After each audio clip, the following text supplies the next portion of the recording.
Base register के बाद next जो हमारे पास जनरल पर्पस रजिस्टर आता है उसको हम बोलते हैं CX या काउंट रजिस्टर। ये भी 16 बिट का रजिस्टर है और ये भी डिवाइडेड है 8 बिट के LSB और MSB, मोस्ट सिग्निफिकेंट बिट्स और लीस्ट सिग्निफिकेंट बिट्स। CL जोन सी हैं वो इसमें लीस्ट सिग्निफिकेंट बिट्स हैं पहली 8, और CH जोन सी है ये मोस्ट सिग्निफिकेंट नेक्स्ट 8 जोन सी बिट्स हैं ये उसके लिए है।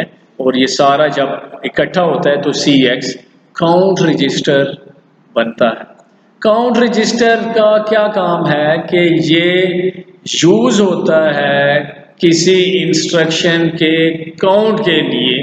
बिलफर्ज हम आपको एग्जांपल से मैं आपको इसकी वजाहत करता हूँ कि आपने कोई लूप चलाया कि ये 10 टाइम लूप जोन सा है वो चले और उसके बाद स्टॉप।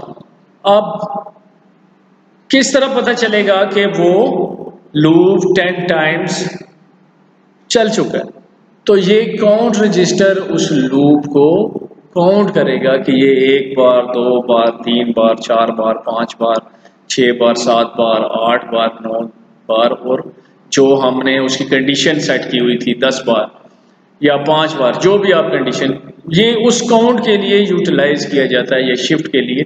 इस तरह की जो उनसे काम है जिसमें काउंट इन्वॉल्व होता है उसके लिए हम काउंट रजिस्टर को यूटिलाइज करते हैं।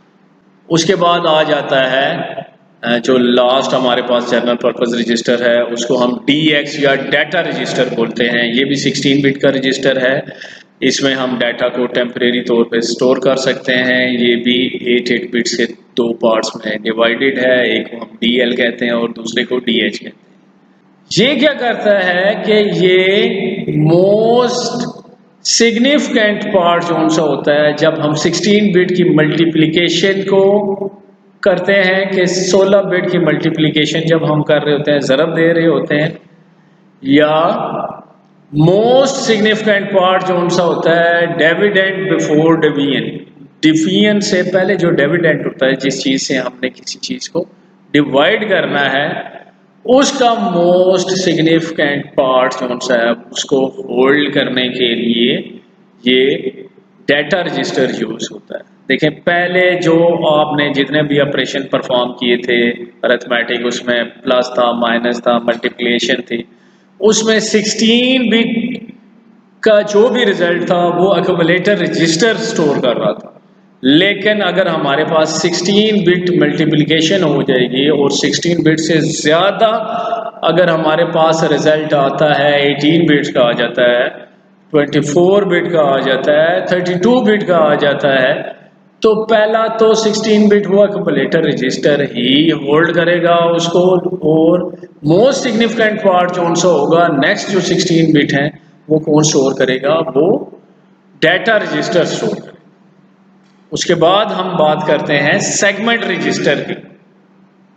अब हम करते क्या हैं कि हम मेमोरी को एफिशिएंट तरीके से यूटिलाइज करने के लिए मेमोरी को हम डिवाइड कर देते हैं 4 इक्वल ब्लॉक्स में, और हर ब्लॉक को हम कहते हैं कि ये एक सेगमेंट है। हम मेमोरी को 4 डिफरेंट सेगमेंट्स में डिवाइड कर देते हैं ताकि एफिशिएंट तरीके से मेमोरी को हम यूटिलाइज कर सकें। उसमें जो डिफरेंट पार्ट्स हैं उसमें सबसे पहले आता है कोड सेगमेंट CS, ठीक है जी। उसके बाद आता है data segment, extra segment and stack segment. अब होता क्या है कि अगर मैं आपको एग्जांपल दूं कि आपके पास एक अलमारी है, उसमें आपके बुक्स भी हैं, पेंसिल्स, पेन्स, अरेजर, आपने नोट्स भी रखे हुए हैं, आपका यूनिफॉर्म भी वहीं पे है। तो अगर आपने उनको डिफरेंट पोर्शंस में डिवाइड कर लिया है, उसके डिफरेंट पार्ट्स बना लिए हैं कि बुक्स मैंने यहाँ पे रखनी, जो उनसे मैंने यूनिफॉर्म है वो इस पार्ट में रखना है, जो मेरे पास नोट्स हैं या नोटबुक्स हैं वो इस पार्ट में होगा। तो जब आपको कोई चीज़ चाहिए होगी तो आपको पूरी अलमारी को देखने की ज़रूरत नहीं पड़ेगी, आपने उस स्पेसिफिक पोर्शन को ही खाली देखना है और वो बहुत जल्दी आपका काम हो जाएगी। लेकिन अगर आपने सारी चीज़ें इसी तरह फेंकी हुई हैं, कपड़े भी फेंके हुए हैं, बुक्स भी, अब अगर आपको कोई चीज़ भी चाहिए तो आपका टाइम ज़्यादा कंज्यूम होगा, सारी चीज़ें आपको निकालनी पड़ेंगी, आपको मेहनत ज़्यादा करनी। इसी वजह से हमने मेमोरी को 4 इक्वल पार्ट्स में डिवाइड कर दिया कि जब आप कोड सेगमेंट में जाते हैं तो डिफरेंट प्रोग्राम्स हैं, डिफरेंट कोड्स हैं। अब आपने डाटा सेगमेंट में या एक्स्ट्रा सेगमेंट में या स्टैक सेगमेंट में नहीं जाना, आपने सिर्फ कोड सेगमेंट को चेक करना है और उसको हासिल कर लेंगे डिफरेंट प्रोग्राम्स। हम बात करते हैं कि अब कोड सेगमेंट की। कोड सेगमेंट क्या होता है कि सेगमेंट एड्रेस, जहां से वो सेगमेंट स्टार्ट हो रहा है, starting address of segment is called segment address. Segment address क्या होता है कि जहां से वो सेगमेंट स्टार्ट हो रहा होता है उसको हम सेगमेंट एड्रेस बोलते हैं।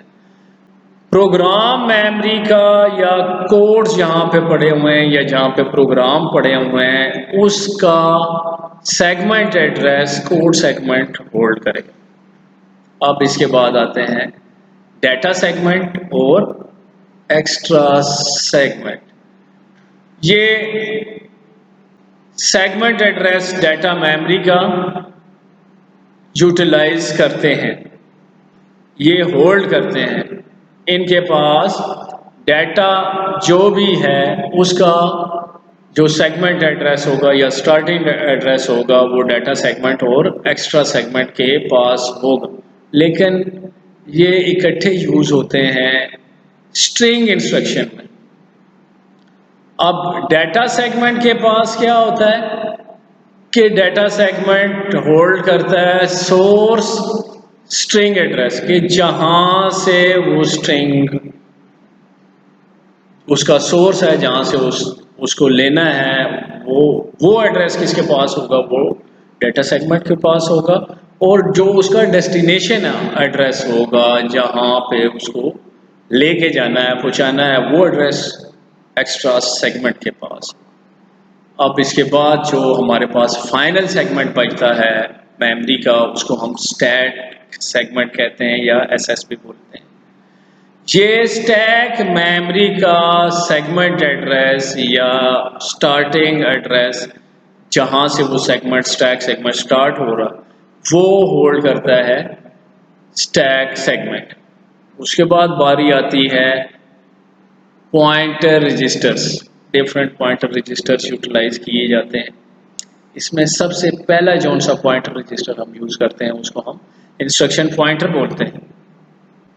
इंस्ट्रक्शन पॉइंटर क्या करता है कि इसके पास नेक्स्ट इंस्ट्रक्शन जिसने एग्जीक्यूट होना है उसका एड्रेस जौन सा है वो इंस्ट्रक्शन पॉइंटर के पास होगा।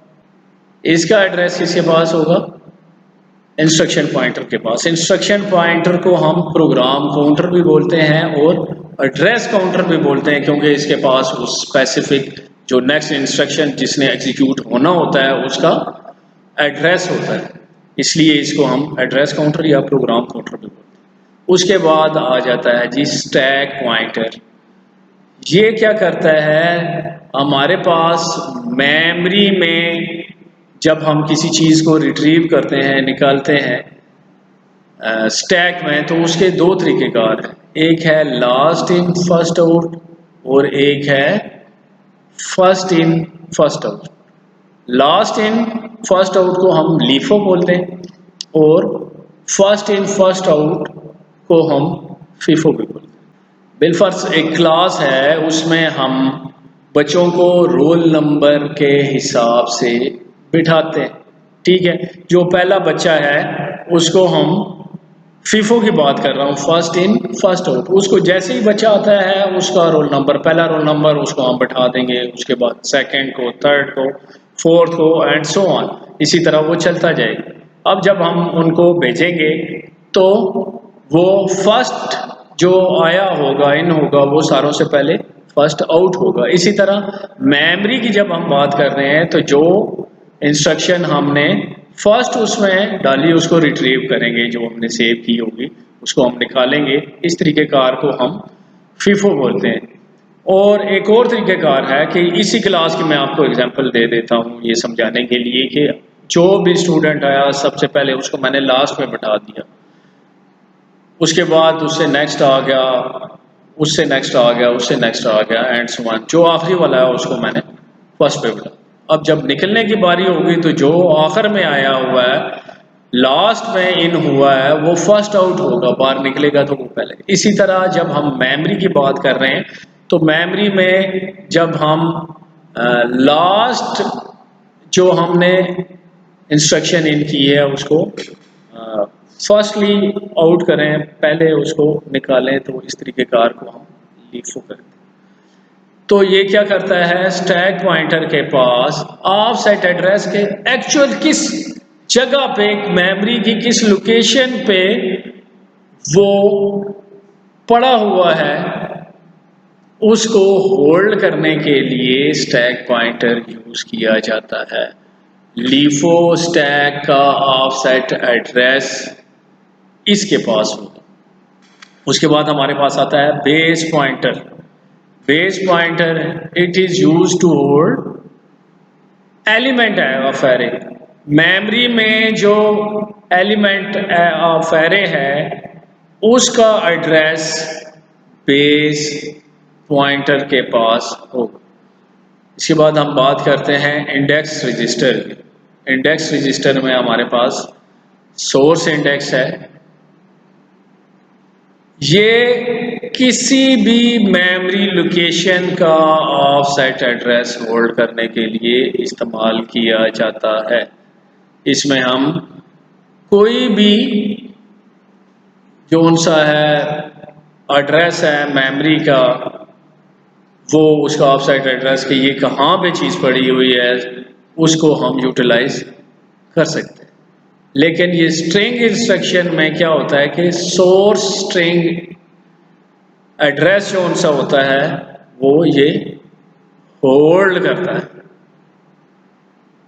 कि ये एक जगह से दूसरी जगह उसको कैरी करने के लिए यूज किया जाता है। जिस तरह आपको पहले बता चुका हूँ डीएस डाटा सेगमेंट और एक्स्ट्रा सेगमेंट में कि ये अब किस सिमत से वो आया है, वो स्ट्रिंग एक्सेस कर रहे हैं, उसका सोर्स एड्रेस जो सा है या ऑफसेट एड्रेस जो सा है वो सोर्स इंडेक्स के पास।